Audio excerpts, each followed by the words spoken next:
Alors, Jacques et Jean, les fils de Zébédée, s'approchent de Jésus et lui disent, « Maître, ce que nous allons te demander, nous voudrions que tu le fasses pour nous. » Il leur dit, « Que voulez-vous que je fasse pour vous ?» Ils lui répondirent, « Donne-nous de siéger, l'un à ta droite et l'autre à ta gauche, dans ta gloire. » Jésus leur dit, « Vous ne savez pas ce que vous demandez. Pouvez-vous boire la coupe que je vais boire, être baptisé du baptême dans lequel je vais être plongé ?»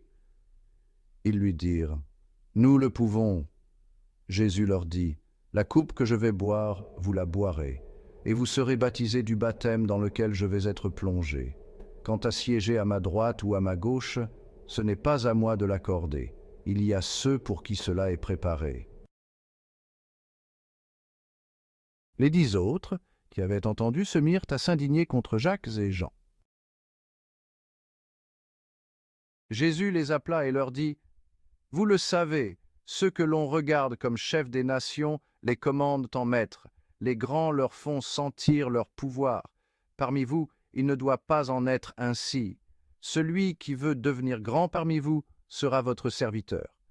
Celui qui veut être parmi vous le premier sera l'esclave de tous, car le Fils de l'homme n'est pas venu pour être servi, mais pour servir et donner sa vie en rançon pour la multitude. »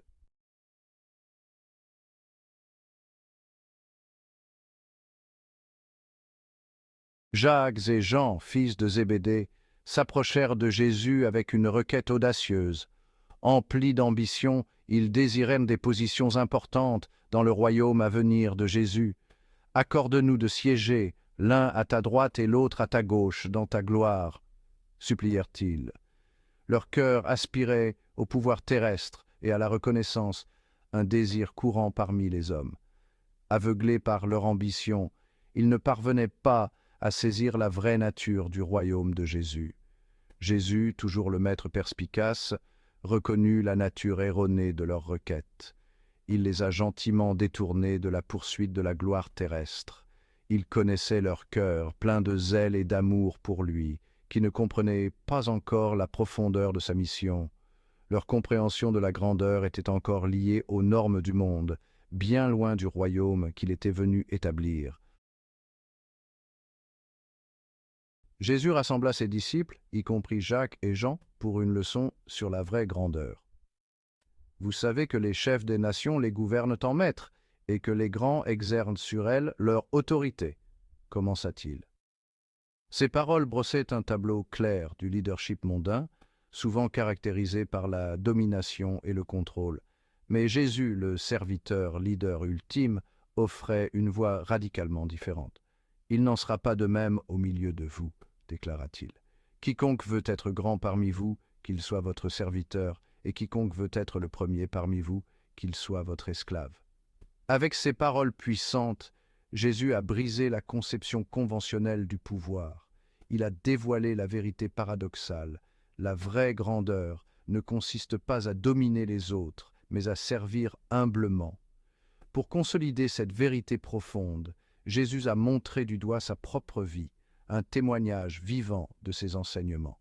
Car le Fils de l'homme est venu non pour être servi, mais pour servir et donner sa vie en rançon pour plusieurs. Sa mission n'était pas de s'élever, mais de se sacrifier. Il n'est pas venu pour être servi, mais pour servir, incarnant l'essence même de l'humilité et du service auquel il appelait ses disciples. Tout au long de son ministère terrestre, Jésus a illustré l'humilité et le service d'innombrables façons. Lui, le Fils de Dieu, s'est dépouillé de sa gloire divine, prenant la forme d'un serviteur. Il a volontairement embrassé les limites humaines, faisant l'expérience de la faim, de la soif, de la fatigue et de la douleur. Il a lavé les pieds de ses disciples, une tâche réservée aux plus humbles des serviteurs, démontrant ainsi le vrai sens du service. Jésus s'est tourné vers les marginaux, les exclus et les oubliés. Il a touché le lépreux, dîné avec les pécheurs et pardonné à la femme surprise en adultère.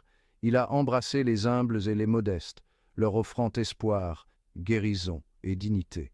Son cœur débordait de compassion pour les perdus et les blessés, démontrant le pouvoir transformateur de l'amour en action. La vie de Jésus était une symphonie d'humilité, jouée dans chaque interaction, chaque enseignement, chaque acte de service. Il n'a jamais cherché sa propre gloire, mais a vécu pour glorifier son Père céleste. Son humilité n'était pas une faiblesse, mais une force, non pas un manque de pouvoir, mais son expression ultime. Section 4. Le pouvoir transformateur de l'humilité. L'humilité de Jésus a eu un impact profond sur son entourage.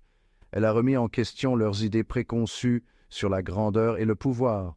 Elle a brisé l'illusion que la vraie signification se trouve dans le statut social, la richesse ou l'influence. Elle a révélé la beauté d'une vie vécue au service des autres, reflétant le cœur même de Dieu. Son humilité attirait les gens à lui. Ils ont vu en lui une authenticité, une sincérité, une profondeur d'amour qu'ils n'avaient jamais rencontrées auparavant.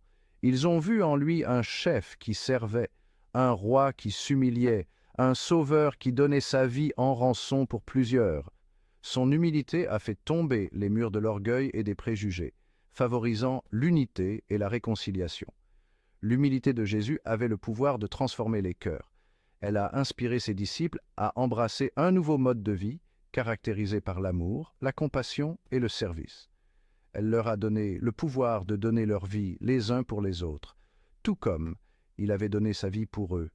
Son exemple est devenu le modèle d'une vie pleine de sens et de but, une vie qui transcende l'attrait éphémère de l'ambition mondaine. Section 5. L'héritage durable de l'humilité.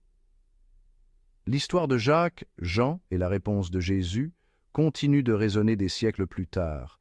Elle nous rappelle à jamais que la vraie grandeur ne consiste pas à rechercher notre propre gloire, mais à refléter l'humilité du Christ.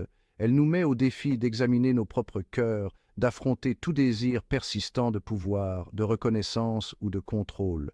Le monde nous dit de viser le sommet, de gravir les échelons du succès, d'amasser richesse et influence. Mais Jésus nous appelle à un chemin différent, un chemin d'humilité, de service et d'amour. Il nous invite à suivre son exemple, à considérer les autres comme plus importants que nous-mêmes, à utiliser nos vies pour faire la différence dans le monde. Section 6. Un appel au service humble. Nous sommes appelés à être des artisans de réconciliation, des ambassadeurs de la grâce et des phares d'espoir dans un monde souvent plongé dans les ténèbres. Nous sommes appelés à aimer les indignes d'amour, à pardonner l'impardonnable et à faire preuve de grâce envers ceux qui ne le méritent pas. C'est l'héritage d'humilité incarné par le Christ, un héritage qui continue d'inspirer et de transformer des vies aujourd'hui. En embrassant la voie de l'humilité, nous découvrons la joie et l'épanouissement profond qui découlent d'une vie pleine de sens. Nous expérimentons le pouvoir transformateur de l'amour en action, en faisant preuve de grâce, en offrant le pardon et en servant les autres avec un cœur humble. Dans la tapisserie de la vie, ce sont les fils de l'humilité et du service qui créent les motifs les plus beaux et les plus durables.